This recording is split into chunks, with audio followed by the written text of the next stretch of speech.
8টা সাড়ে 8টার সময় 5-6টা ছেলে 6জন ছেলে আইছে, রোল খাইছে, রোলের অর্ডার দিছে, রোল খাইছে, এখানে বুইয়া রোল টোল খাইছে, খাইয়া তারা পয়সা টয়সা দিছে, দিয়া গেছে গা। যাওয়ার পরে ওই জায়গাতে তারা দাঁড়াইয়া বাইকে উঠবো প্রিপারেশন নিতে আছে। এর মধ্যেই শব্দ পাইলাম, শব্দ পাই আমি আবার নাইমে আইছি। ততক্ষণে তারা এখান থেকে দৌড়াইয়া এখানে আই পড়ছে, ওই যে রক্তরই এই জায়গাটায় দাঁড়াইছে। তো জিগেলাম কী হয়েছে, বলে গুলি করছে আপনারে।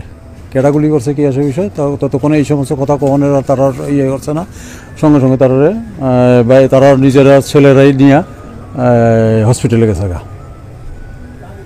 তারপর আমরা গিয়ে সেটা থানাতে ফোন করলাম। ঠিক কয়টা নাগাদ ঘটনা হয়েছে? 8টা সাড়ে 8টা। আততায়ীদের মধ্যে কারোর আপনারা দেখছেন বা? আততায়ীদের মধ্যে আমি দেখুন কেমনি, যারা গুলি করছে আর কি তারা? না তারা দেখুন কি করে, তা আমি তো আমার চেয়ারে বসা। তাদের বয়স কিরকম ছিল? কার? যারা এগরোল খাইছে তারা 30-32 35 এরকম বয়স। কতজন ছিল তারা? 6 জন। তাদের মধ্যে কোনো বাগবিতণ্ড হয়েছিল? তাদের মধ্যে কোনো নিজে তারা তো বইয়া রোল টোল খাইছে, খাইয়া পয়সা দিয়া তারা গেছে, তার মধ্যে কিছু হয়েছে না। তারারে অন্য কেউ মারছে? তারারে অন্য কেউ ইয়ে করছে আর কি।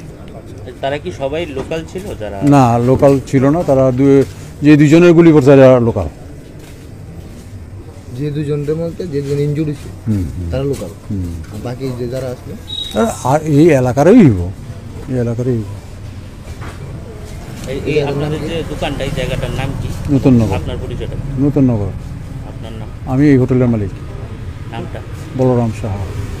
হোটেলের নাম? সোনার বাংলা।